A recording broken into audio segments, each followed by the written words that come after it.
स्वागत है बच्चों हिंदी साहित्य की कक्षा में। बच्चों, आज हम रीतिकाल के कवि देवदत्त के बारे में पढ़ेंगे। सबसे पहले उनका कवि परिचय। जन्म इनका 1673 में हुआ और इनका निधन 1767 में हुआ।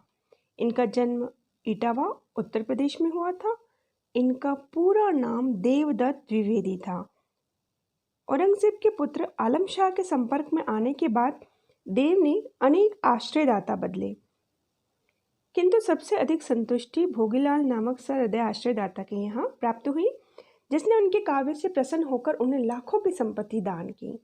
अनेक आश्रयदाता राजाओं, नवाबों और धनिकों से संबंध रहने के कारण राज दरबारों का आडंबरपूर्ण और चाटुकारिता भरा जीवन देख देव ने बहुत निकट से देखा था, इसलिए उन्हें ऐसे जीवन से वितृष्णा हो गई थी। रीतिकालीन कवियों में देव बड़े प्रतिभाशाली कवि थे। दरबारी अभिरुचि से बंधे होने के कारण उनकी कविता में जीवन के विविध दृश्य नहीं मिलते, किंतु इन्होंने प्रेम और सौंदर्य के मार्मिक चित्र प्रस्तुत किए हैं। अनुप्रास और यमक के प्रति देव में प्रबल आकर्षण है। अनुप्रास द्वारा उन्होंने सुंदर ध्वनि चित्र खींचे हैं। ध्वनि योजना उनके छंदों में पग पग पर प्राप्त होती है। श्रृंगार के उदात्त रूप का चित्रण देव ने किया है। देव के कुल ग्रंथों की संख्या 52 से लेकर 72 तक मानी जाती है, जिसमें से प्रमुख ग्रंथ हैं रस विलास, भाव विलास, भवानी विलास, कुशल विलास, अष्टयाम, सुमिल विनोद, सुजान विनोद, काव्य रसायन, प्रेम दीपिका आदि। कवि ने कवित्व और सवैयों में प्रेम और सौंदर्य के इंद्रधनुषी चित्र मिलते हैं। संकलित सवैयों और कवित्व में एक और जहाँ रूप सौंदर्य का अलंकारिक चित्रण हुआ है, वहीं रागात्मक भावनाओं की भी अभिव्यक्ति संवेदनशीलता के साथ हुई है। यहाँ उनकी छोटी छोटी 3 कविताएं दी गई हैं। सबसे पहली कविता है बच्चों हंसी की चोट। व्याख्या करने से पहले शब्दार्थ देखेंगे। सांसनी, सांसनी का अर्थ है श्वास। सो से समीर वायु, अरु और गयो चला गया। आसुन आंसू, नीर जल, ढरी ढुलकना, तेज अग्नि या तेजस्विता, गुण गुण गयो ले गया। अरु और तनुता दुर्बलता, करी करके तन शरीर,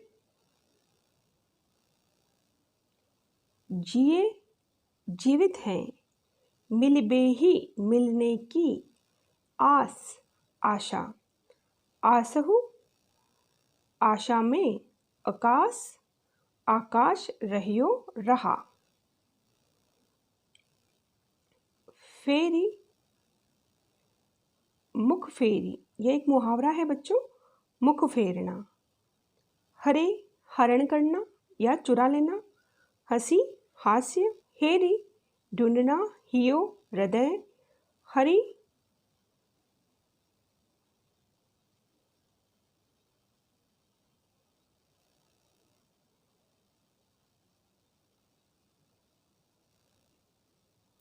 हरि श्री कृष्ण और हरि हरण। यहाँ बच्चों हरि और हरि दो शब्द, एक ही शब्द 2 बार आया है, लेकिन दोनों ही बार इसके अर्थ अलग है। पहले हरि का अर्थ है श्री कृष्ण और दूसरे हरि का अर्थ है हरण करना। अब हम इसकी व्याख्या देखेंगे। सासन हेसु समीर गयो, यहाँ पर गोपियाँ कह रही है कि जब से श्री कृष्ण मेरे सामने से हंसते हुए मुख फेर कर गए हैं, तब से मेरी हंसी कहीं खो गई है। उनकी वियोग की पीड़ा को सहते सहते जल्दी जल्दी सांसें लेने के कारण मेरी सांसों से, मेरे शरीर से जो समीर वायु तत्व था वह निकल गया। बच्चों, यहाँ देव ने ये बताया है कि शरीर 5 तत्वों से मिलकर बना है। सर्वप्रथम वायु तत्व, फिर जल तत्व, फिर भूमि तत्व, अग्नि तत्व और आकाश तत्व। सासन हेसु समीर गयो, यहाँ पर गोपी कहती है कि जब से श्री कृष्ण मेरे सामने से हंसते हुए मुख फेर कर गए हैं, अर्थात एक बार श्री कृष्ण ने मेरे सामने हंस कर देखा और मुख फेर कर फिर मुझसे दूर होकर गए हैं, तब से मेरी हंसी कहीं खो सी गई है। उसकी वियोग की पीड़ा को सहते सहते जल्दी जल्दी सांसें छोड़ने के कारण, इस वियोगावस्था में जल्दी जल्दी सांसें छोड़ने के कारण मेरे शरीर से जो समीर वायु तत्व था वह भी समाप्त हो गया, वह भी कम हो गया है। उनके विरह में आंसू नहीं सब नीर गयो ढरी। उनके विरह में लगातार रोते रहने के कारण मेरे आंसू थम नहीं रहे हैं और लगातार बहते ही रहते हैं, जिसके कारण मेरे शरीर का सब नीर पानी तत्व भी सूख गया है, अर्थात जल भी सभी ढुलक गया है या समाप्त हो गया है। तेज गयो गुण ले आपनो, और कह रहे हैं कि शरीर की गर्मी के कारण, वियोगावस्था में तेज तेज सांसें लेने के कारण मेरे शरीर में जो गर्मी उत्पन्न हो रही है, उस गर्मी के कारण जो तेज था, अग्नि तत्व था, वह भी अपने गुण को लेकर समाप्त हो गया है, अर्थात मेरे शरीर में अग्नि तत्व भी समाप्त हो गया है। अरु भूमि गई तन की तनुता करे, और अरु और भूमि तत्व था वह भी गया, वह भी चला गया है। तन की तनुता करे, मेरे शरीर को दुर्बल कर दिया है, अर्थात शरीर की कमजोरी के कारण मेरा शरीर मात्र कंकाल रह गया है। देव जिए मिल बेह की आस में, यहाँ देव रीतिकाल के कवि देव कह रहे हैं कि जिए मिली बेही की आस में, मैं जीवित हूँ मिली बेही मिलने की आस में। हम गोपियाँ कह रही हैं हम जीवित हैं तो सिर्फ इस आशा में कि श्री कृष्ण से पुनः मिलन होगा। आस हो पास आकाश रहे हो बरी, और इसी आशा के कारण उनके पास सिर्फ आकाश तत्व रह गया है, एकमात्र आकाश तत्व ही उनके पास रह गया है, जिसके बल पर वे श्री कृष्ण से मिलने की आस लगाकर बैठी हुई है। जा दिन ते मुख फेरी, जा दिन जिस दिन से मुख फेर कर श्री कृष्ण गए हैं, हरी हंसी हमारे हंसी का हरण हो गया है, हमारी हंसी चुरा ली गई। हेरी हियो जू लियो हरी जू हरी, श्री कृष्ण ने श्री कृष्ण ने हमारा जो हृदय हरण कर लिया था उसको हम ढूंढ रहे हैं। हेरी मतलब ढूंढ रहे हैं। जिस दिन से, अर्थात इन दोनों पंक्तियों का अर्थ होगा जिस दिन से मुख फेर कर श्री कृष्ण गए हैं तब से मेरी हंसी का हरण हो गया है, मेरी हंसी चुरा ली गई है। हेरी हरि हियो, उसी दिन से हरि ने मेरे हृदय का हरण कर लिया है।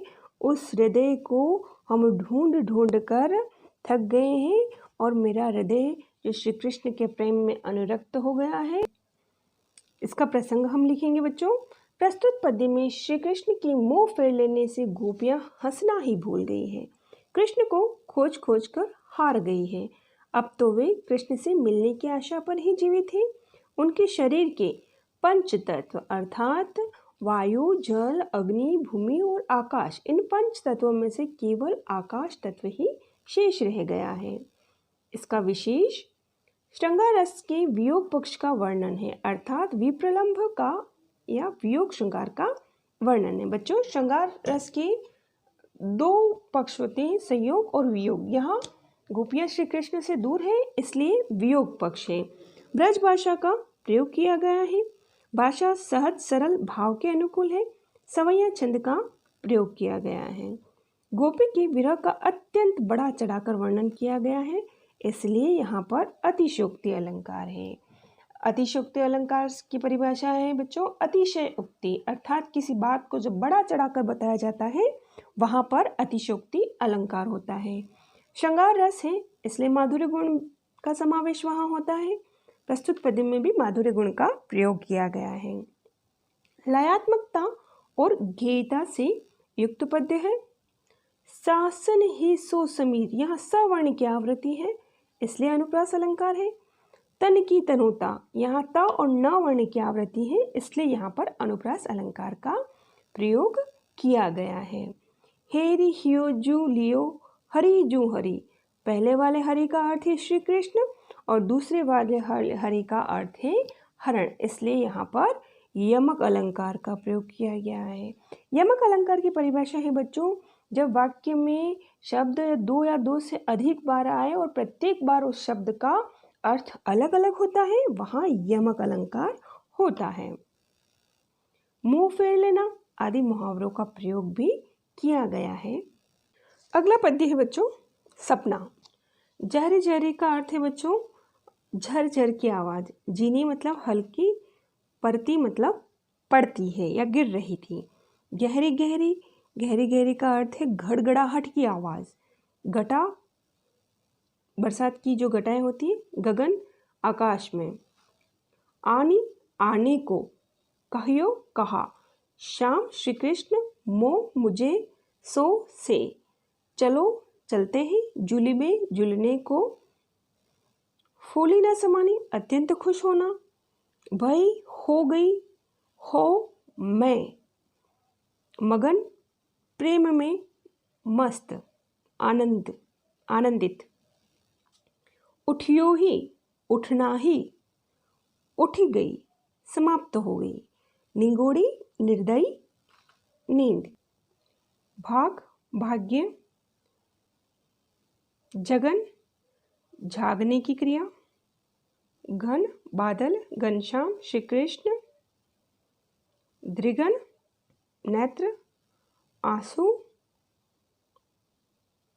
अश्रु। इसकी व्याख्या करते हैं बच्चों।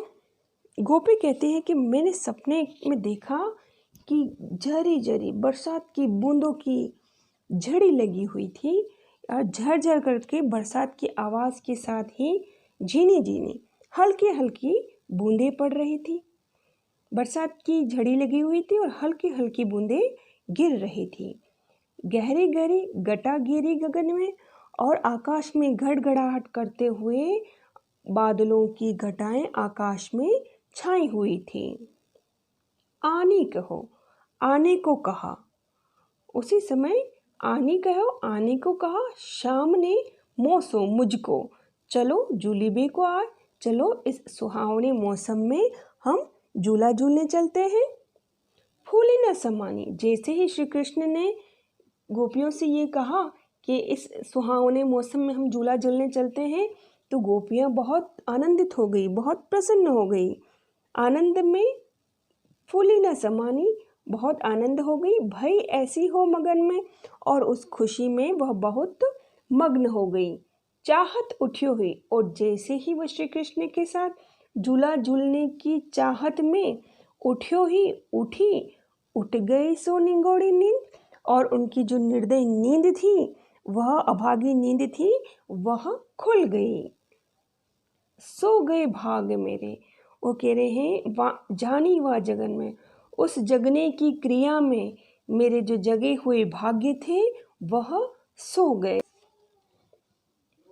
सोए गए भाग्य मेरे जानी वा जगन में, मेरे उस जागने की क्रिया के साथ ही जो मेरे जागे हुए भाग्य थे वह सो गए।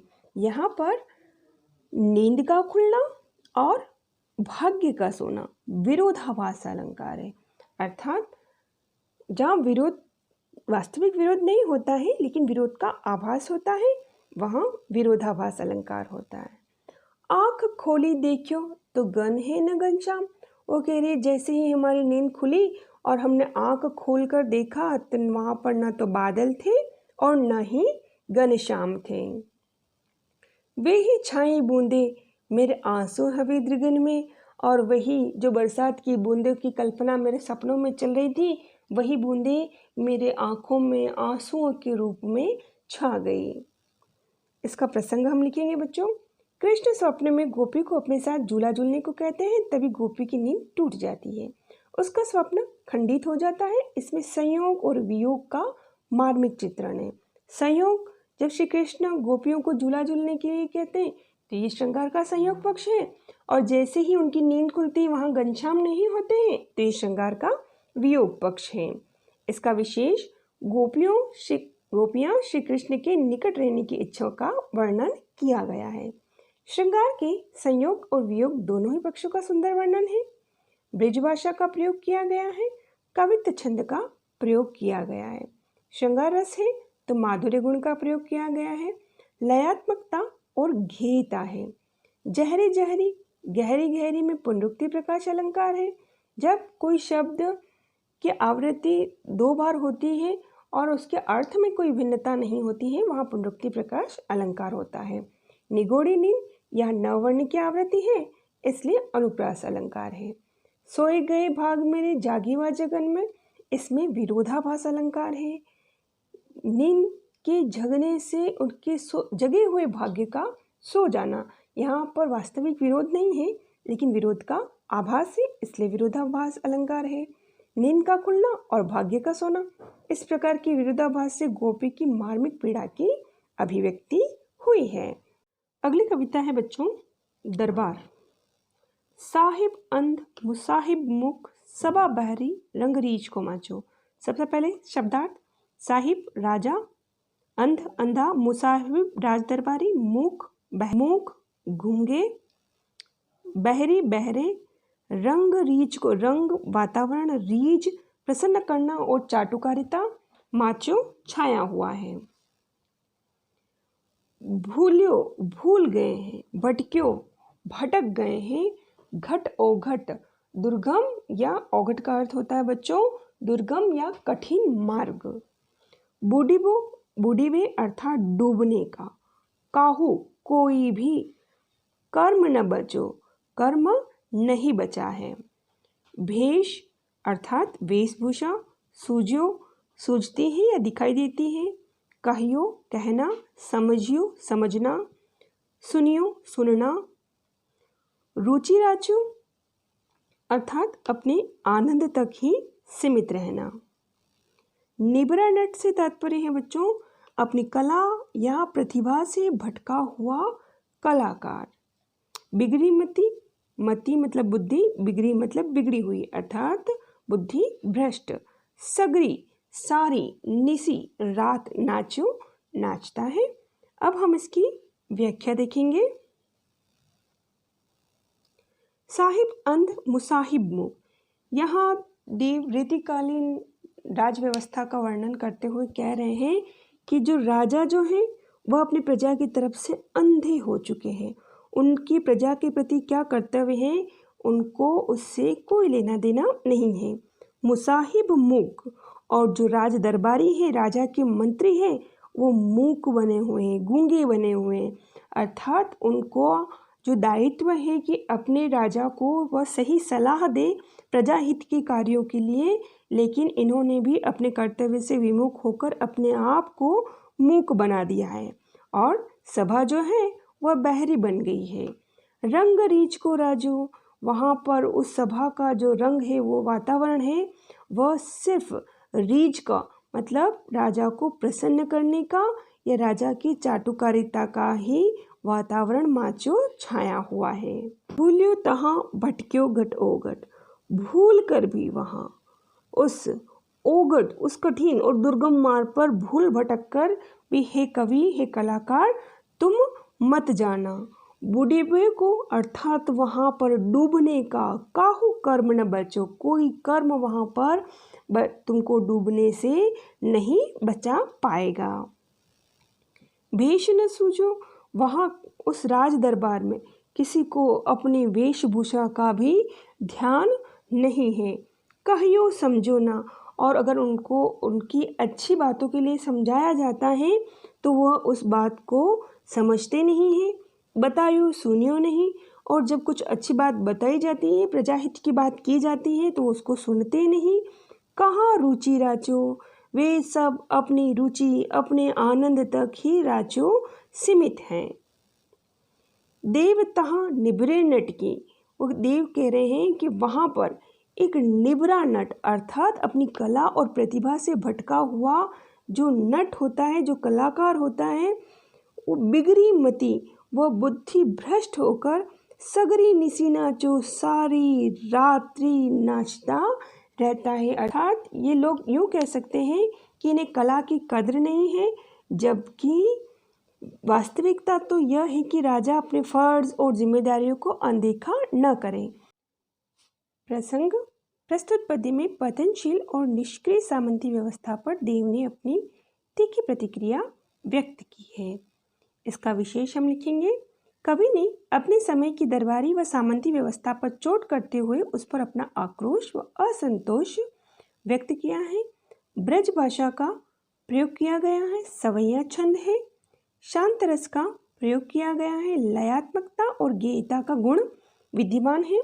अनुप्रास अलंकार का भी सुंदर प्रयोग किया गया है। बच्चों, अब हम इसके प्रश्नों पर चर्चा करेंगे। हंसी की चोट सवैये में कवि ने किन पंच तत्वों का वर्णन किया है तथा वियोग में वे किस प्रकार विदा हो रहे हैं? इसका उत्तर, हंसी की चोट में इन 5 तत्वों में आकाश, अग्नि, वायु, भूमि तथा जल का वर्णन किया गया है। गोपी द्वारा तेज तेज सांसें लेने और छोड़ने से वायु तत्व चला गया है। अत्यधिक रोने से जल तत्व आंसुओं के रूप में विदा हो गया। तन में व्याप्त गर्मी के हो जाने से अग्नि तत्व भी समाप्त हो गया। वियोग में कमजोर होने के कारण भूमि तत्व चला गया है। हंसी की चोट सवैये की अंतिम पंक्ति में यमक और अनुप्रास का प्रयोग करके कवि क्या मर्म अभिव्यंजित करना चाहता है? इसका उत्तर हम लिखेंगे। हंसी की चोट सवैये की अंतिम पंक्ति में यमक और अनुप्रास का प्रयोग करके कवि विरह में व्याकुल गोपी के हृदय का मर्म अभिव्यंजित करना चाहता है। कृष्ण की मुस्कान भरी छवि देखने के बाद से उसका हृदय उसका नहीं रहा। कृष्ण का मुंह फेरना उसके लिए घातक हो गया। अब वह न जी पा रही है न ही मर पा रही है, बस कृष्ण के प्रेम की आशा में वह बैठी रहती है। प्रश्न नंबर 3, नायिका सपने में क्यों प्रसन्न थी? वह सपना कैसे टूट गया? इसका उत्तर, नायिका ने सपने में देखा कि कृष्ण उसके पास आते हैं और उसे झूला झूलने का निमंत्रण देते हैं। यह उसके लिए बहुत ही प्रसन्नता की बात थी। उसे सपने में ही सही कृष्ण का साथ मिला था। वह जैसे ही प्रसन्नतापूर्वक कृष्ण के साथ चलने के लिए उठती है, इसी बीच उसकी नींद खुल जाती है। नींद खुलने से उसका सपना टूट जाता है और कृष्ण का साथ भी छूट जाता है। प्रश्न नंबर 4, सपना कवित्व का भाव सौंदर्य लिखिए। सपना कवित्व के भाव सौंदर्य में संयोगावस्था का वियोग में बदल जाना, अर्थात मिलन का वियोग में बदलना, इससे सौंदर्य को निखार देता है। ऐसा अनूठा संगम कम देखने को मिलता है। सपने में नायिका कृष्ण का साथ पाती है। वह जैसे ही इस साथ को और आगे तक ले जाना चाहती है, नींद खुलने के कारण वह छूट जाता है। सपना टूटने से कृष्ण का साथ भी छूट जाता है और गोपी दुखी हो जाती है। इसमें अनुप्रास और पुनरुक्ति प्रकाश अलंकार का प्रयोग को देखकर सपना कवित्व में छंद के शिल्प सौंदर्य की अद्भुत क्षमता का पता चलता है। इसमें कवित्व के भाव सौंदर्य को निखारने में सोने पर सुहागा जैसा काम किया है। प्रश्न नंबर 5, दरबार सवैये में किस प्रकार के वातावरण का वर्णन किया गया है? दरबार सवैये को पढ़कर पता चलता है कि इसमें दरबार के विषय में कहा गया है। उस समय दरबार में कला की कमी थी। भोग एवं विलास दरबार की पहचान बनती जा रही थी। कर्म का अभाव दरबारियों में था। प्रश्न नंबर 6, दरबार में गुणग्राह्यता और कला की परख किस प्रकार अनदेखा किया जाता था? इसका उत्तर, दरबार में गुणग्राह्यता और कला की परख को चाटुकारों की बातों सुनकर अनदेखा किया जाता था। यही कारण है कि वहाँ पर कला को अनदेखा किया जाता है। कला की परख करना तो उन्हें नहीं आता ही नहीं। चाटुकारिता द्वारा की गई चापलूसी से भरी कविताओं को मान मिलता है। राजा तथा दरबारी भोग विलास के कारण अंधे हो गए हैं। ऐसे वातावरण में कला का कोई महत्व नहीं होता है। प्रश्न नंबर 7, देव ने दरबारी चाटुकारिता और दंभपूर्ण वातावरण पर किस प्रकार व्यंग किया है? इसका उत्तर हम लिखेंगे। देव दरबार के दंभपूर्ण वातावरण का वर्णन करते हुए बताते हैं कि दरबार में राजा तथा लोग भोग विलास में लिप्त रहते हैं। दरबारियों के साथ साथ राजा भी अंधा है, जो कुछ नहीं देख पा रहा है। यही कारण है कि कला और सौंदर्य का उन्हें ज्ञान नहीं रह गया है। अहंकार उन पर इतना हावी है कि कोई किसी की बात सुनने या मानने को राजी ही नहीं है। प्रश्न नंबर 8, देव के अलंकार प्रयोग और भाषा के प्रयोग के कुछ उदाहरण पठित पदों से लिखिए। इसका उत्तर हम लिखेंगे देव के अलंकार प्रयोग और भाषा के प्रयोग के कुछ उदाहरण इस प्रकार है। पहली रचना में वियोग से व्याकुल गोपी की दशा को दर्शाने के लिए अतिशोक्ति अलंकार का प्रयोग किया गया है, जिसमें आपने पढ़ा था कि उसकी जोर जोर सांसें लेने के कारण समीर तत्व समाप्त हो जाता है, लगातार रोने के कारण जल तत्व समाप्त हो गया, शरीर की गर्मी के कारण अग्नि तत्व समाप्त हो गया और शरीर इतना कमजोर हो गया कि भूमि तत्व भी समाप्त हो गया। इस प्रकार यहाँ अतिशोक्ति अलंकार है। हरि शब्द दो अलग अलग रूपों में प्रयुक्त हुआ है। पहले हरि का श्री कृष्ण अर्थ है और दूसरे हरि का अर्थ है हरण करना, इसलिए यहाँ पर यमक अलंकार भी है। जहरी जहरी और गहरी गहरी में पुनरुक्ति प्रकाश अलंकार है। गहरी गहरी गटागिरी में अनुप्रास अलंकार का सुंदर प्रयोग है। यह ग और ह वाणी की आवृत्ति है। सोई गई भाग मेरे जागी व जगन में यहाँ विरोधाभास अलंकार का प्रयोग किया गया है, अर्थात नींद के जगने से उसके भाग्य सो जाते हैं। मुसाहिब मुख रंग रिच काहू कर्म निबरे नट इत्यादि में अनुप्रास अलंकार का प्रयोग है। यहाँ म वर्ण, र वर्ण, क वर्ण और न वर्ण की आवृत्ति है, इसलिए अनुप्रास अलंकार है। जब किसी वर्ण की एक, दो या दो से अधिक बार आवृत्ति होती है वहाँ पर अनुप्रास अलंकार होता है। बच्चों, आज हमने देव की तीनों कविताओं की सप्रसंग व्याख्या की, साथ ही प्रश्नोत्तर पर भी चर्चा की। शीघ्र ही हम फिर से मिलेंगे एक नए अध्याय के साथ।